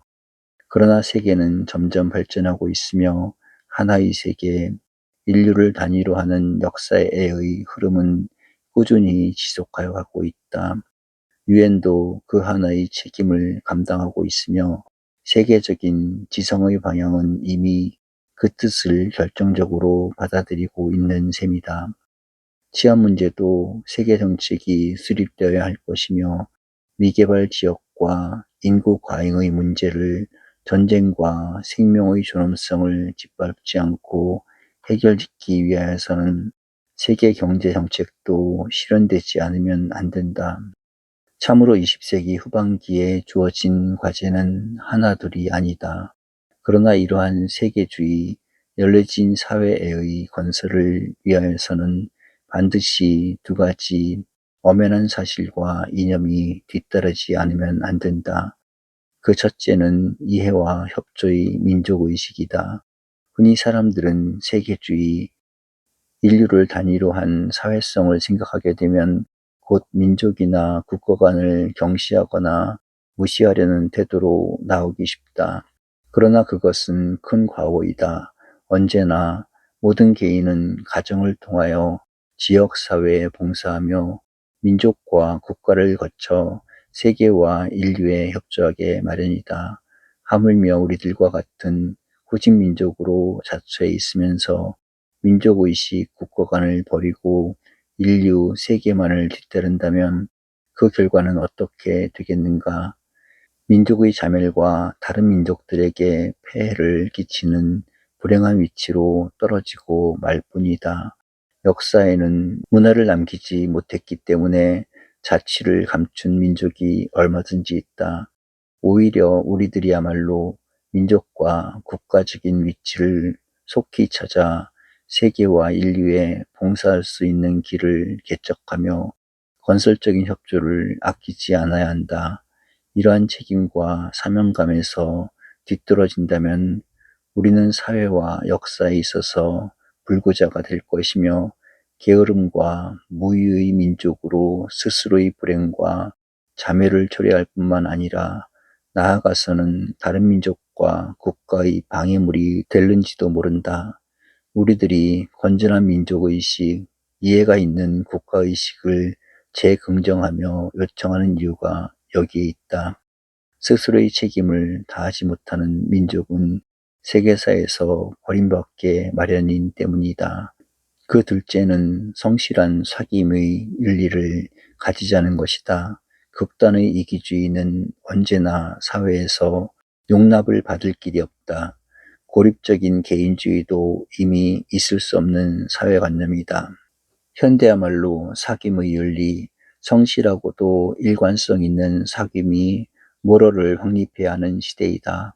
불행한 전체 속에 행복스러운 개인이 있을 수 있다는 것은 큰 오산이다. 행복스러운 세계 안에 지극히 적은 민족이라도 불행과 고통에 머문다면 그것은 용납될 수 없는 사실이다. 이러한 모든 비극과 불행의 요소를 제거하는 길이 다름 아닌 성실한 사귐의 노력인 것이다. 그리고 우리들이 뜻하고 있는 세계와 인류의 참된 발전과 봉사는 이러한 성실한 사귐이 한 신념이 되지 못하는 한 언제나 불가능하다. 최근에는 실존적인 사귐이라는 말이 자주 들려온다. 인류의 공통적인 운명을 한 가지로 느끼면서 모두가 제각기의 임무와 사명을 다하자는 뜻에서 나온 생각이다. 이러한 의미에서 성실한 사귐의 모럴이야말로 우리들 개인으로 출발하여 민족과 조국을 재건하며 나아가서는 인류와 세계를 평화와 자유의 낙원으로 만드는 원동력이 되리라 믿어지는 것이다. 모럴과 영혼의 문제. 너는 내일도 오늘과 같은 하루를 보내게 될 것이다. 너는 내일 미국으로 떠나게 될 것이다. 너는 내일은 죽게 될 것이다. 오늘은 똑같은 위치에 있는 이 세 사람에게 지금과 같은 세 가지 명령을 내린다면 그들이 오늘 하루의 생활이 똑같을 수가 있을까? 그것은 전혀 불가능한 일이다. 처음 사람은 여전히 자기의 일을 계속할 것이나 둘째 사람은 곧 떠날 준비에 오늘을 다 바쳐야 할 것이다. 그리고 제3의 인물은 자기의 전 과거를 걸고 어떤 최후의 결단을 내리게 될 것에 틀림이 없다. 그런데 이제 만일 여기에 두 사람이 있다 하자 한 사람은 내세와 영생을 믿고 있으므로 이 세상의 모든 행위가 어떤 영혼의 심판을 받게 된다고 생각하고 있다. 그런데 다른 한 사람은 내세는 없으며 인간은 육체적인 현실로 끝난다고 믿고 있다. 그러면 이 두 사람의 현세에 있어서의 도덕적 생활이 똑같을 수 있을까? 가치와 이념에 있어서 아무 차이도 없이 생활을 진행시킬 수가 있을까? 역시 그것은 불가능한 사실이다. 겉으로 보기에는 차이가 없는 것 같으며 모든 인간의 생활은 매 한 가지인 것 같이 느껴질지도 모른다. 그러나 그들의 마음의 생활, 깊은 정신적 활동에는 근본적인 차이가 있을 것이 아니겠는가. 그것은 마치 나무 그늘에 많은 그네들이 요람을 타고 바람에 움직이고 있으나 그 속에는 영혼이라는 어린애가 들어있는 요람도 있으며 그대로 빈 것도 있음과 마찬가지다. 오직 겉으로 보는 사람만이 똑같다고 잘못 보았을 뿐이다. 케이 힐티가 내세를 믿고 안 믿는 사람의 인생관과 도덕관이 어찌 같을 수 있겠느냐고 묻는 이유도 여기에 있다. 물론 우리는 모든 사람에게 다 같이 종교적인 해결과 신념을 가져달라고 요청할 수는 없다. 신이 있으나 없으나 상관이 없이 살아갈 수 있는 어리석은 사람이 이 세상에는 얼마든지 있기 때문이다. 또 신을 탐구하며 영원한 것을 사모하여 경건한 노력을 쉬지 않는 존경할 만한 사람들도 많이 있다. 인생을 가장 지혜롭게 지급한 괴테마저도 끊임없이 노력하고 애쓰는 사람을 우리는 구원할 수가 있다고 고백하고 있을 정도이다. 그러나 우리는 얼마나 많은 존경과 흠모의 대상이 되는 사람들이 이 영혼의 약속을 신에게서 받고 있었으며 또 받고 있다는 사실도 잊어서는 안 된다. 파스칼이 이 세 부류의 인생을 구별하고 있는 것은 확실히 하나의 놀라운 작상이다. 혹은 전자들을 이기적인 물질주의자, 다음 사람들을 경건한 휴머니스트, 후자를 종교와 신앙의 사람으로 나누어 본다면 이 세 부류의 사람들의 인생관, 도덕관이 어찌 똑같을 수가 있겠는가? 그것은 그들 개인에게 있어서 다를 것이며 사회와 전체적인 영향에 있어서도 큰 차이가 있을 것이다. 이제 이 문제가 개인의 입장을 떠나 사회와 민족의 위치로 바꾸어진다면 어떻게 될까? 이러한 국가나 집단들의 이데올로기의 차이로 나타난다면 어떻게 될까? 그러나 오늘 우리들이 살고 있는 세계의 가장 큰 철학과 세계관적 대립이 바로 여기에 있음을 잊어서는 안 된다. 유물사관에 근거를 둔 마르크스주의가 그 한편을 차지하고 있으며 영혼의 구원과 신의 뜻에서 세계를 개혁해 나가자는 기독교가 그 반대의 위치에 자리를 잡고 있다. 그러기에 전자는 언제나 무자비한 투쟁을 일삼는가 하면 후자는 사랑에 의한 인간개혁을 일으켜 나가려 한다. 우리들 각자가 어느 편을 택하는가 함은 자유이다. 그러나 이렇게 엄청난 차이가 두 세계 사이에 있다는 사실은 도저히 부정할 수가 없다. 그리고 공산세계의 모든 가지와 잎이 이 유물론 위에 자라고 있으며 민주적인 사고방식과 태도가 상당히 후자적인 접근성을 가지고 있다는 현실도 오늘의 역사가 보여주는 그대로이다. 그러나 이러한 문제를 논하려 하는 것이 우리들의 목적은 아니다. 새로운 모럴을 위한 모색과 노력이 이러한 영혼, 즉 종교적인 문제와도 깊은 연관성을 가지고 있음을 깨닫지 못한다면 참다운 모럴, 값 있는 도덕의 창고는 불가능함을 덧붙여 두고자 하는 것이다. 언제나 영원한 문제를 해결짓는 사람이 시대적인 문제도 해결지을 수 있게 되는 때문이다. 모럴은 인간의 모든 문제와 연관성을 가지고 있다. 그러나 인간의 가장 근본되는 문제는 영혼의 과제임을 잊어서도 안 된다. 옛날부터 도덕과 종교가 한 가지로 문제가 되어온 이유도 여기에 있다. 그리고 피틸리히의 말과 같이 종교가 최후의 근본적인 관심의 대상이고 다른 모든 관심은 그것을 위한 예비적인 것에 지나는 바가 없다면 종교는 도덕보다도 더 깊은 인생관의 건설자가 되어야 할 것이다. 최후의 과제. 키르케고르와 니체는 어느 면으로 보든지 중요한 인물이다. 흔히 대륙계통의 철학을 논하는 사람들이 근세에서 현대로 옮겨지는 사상의 두 건널돌이 있다면 키르케고르와 니체일 것이라고 말하는 것은 정당한 판단일 것이다. 두 사람 사이에는 여러 가지 공통점이 많이 있다. 그러나 같기 때문에 또 자세히 살펴보면 상상 이상으로 어긋나는 사상의 소유자들이기도 하다. 아마 이 두 사람만큼 생활과 사상에 있어서 공통성이 많으면서도 차이점이 깊은 사람도 적을는지 모른다. 같은 실존 철학자라 하나 키르케고르는 끝까지 내향적이며 자아 분석을 중심 과제로 삼고 있다.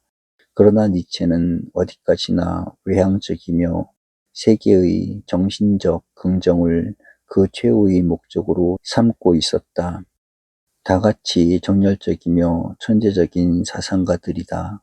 스스로의 정열 때문에 많지 않은 나이에 둘 다 정신병적인 결과로 세상을 떠났다. 키르케고르가 42세에 길 가운데서 졸도했으며 니체는 56세까지 살았다 하나 11년간을 정신병자로 보냈으니 실제의 연령은 44, 5세에 불과한 셈이다. 그러나 이 두 사람의 모든 공통성에도 불구하고 도저히 한 가지로 취급할 수 없는 사상적 차이점이 생겼다면 그것은 그들의 정신적 근본 태도가 오늘 우리들이 지니고 있는 두 개의 방대한 세계 정신에 입각하고 있는 때문이다. 키르케고르는 히브리인의 구약 종교, 기독교, 성서적인 유실론의 터전에서 자라 그 사상적 열매를 거두었다. 유일신의 기독교 정신이 그의 사상의 전부였던 것이다. 그러나 이에 반하여 니체는 쇼펜하우어를 통하여 인도의 범신론적인 사상, 그리스의 정신을 그대로 계승했다. 그리고 그것들을 조로아스터적인 세계 운명으로 돌린 것이다. 오늘의 실존 철학자들이 유실론적인 실존과 무실론적인 실존을 구별하면서 각각 키르케고르와 니체를 그 대표적인 선구자로 보는 데는 큰 이유가 있다. 키르케고르에게서 기독교의 신관을 제외한다면 그의 사상은 영으로 들어갈 것이며 니체의 세계관에서 긍정적인 세계 운명을 빼놓는다면 그의 모든 철학은 무너지고 말 것이다. 그렇기 때문에 어떻게 본다면 키르케고르는 모든 기독교적 세계관의 대표로 뽑힌 선수이며 니체는 인도 사상, 중국의 도가정신, 그리스의 철학을 대신하는 선수라고 보아 좋을지도 모른다. 전자는 신이 어떻게 인간이 되어 우리들을 구원했으며 할 수 있는가 하며 철학과 사상의 근본 문제를 두었으나 니체는 오히려 어떻게 인간이 노력과 긍정에 의하여 신의 위치에까지 도달할 수 있는가 하는 인도 정신을 계승한 셈이다. 니체가 신은 이미 죽었다고 선언했으며 만일 신이 있다면 내가 신이 되어야 할 것이 아니냐고 선포한 의도가 바로 여기에 있는 것이다. 키르케고르에게는 신이 우주와 세계의 주인이며 인간은 그 신을 발견하고 섬기는 데에 본래의 사명이 있는 신의 피조물에 지나지 못한다. 그러나 니체에 따르면 신은 있을 필요도 없으며 있지도 않다. 있다면 그것은 인간들이 필요에 의하여 만들어낸 하나의 관념의 산물에 지나지 못한다.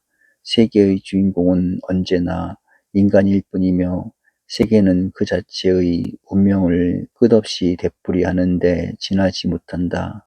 키르케고르의 사상이 성서를 넘어서지 못하고 있는 것 같이 니체의 철학은 그리스의 운명관, 베다의 정신을 해결짓지 못하고 있다. 그러니까 키르케고르는 크리스천 중의 크리스천이며 니체는 휴머니스트 중의 휴머니스트이다. 유실론적 실존이 신의 초월인 동시에 무실론적 실존이 세계의 긍정을 택하는 결론도 이미 출발부터 결정된 사실이라 보아 잘못이 아니다. 그들이 철학적인 옷을 벗기고 사상의 알맹이만을 찾는다면 이곳으로 귀결되어 버리고 만다.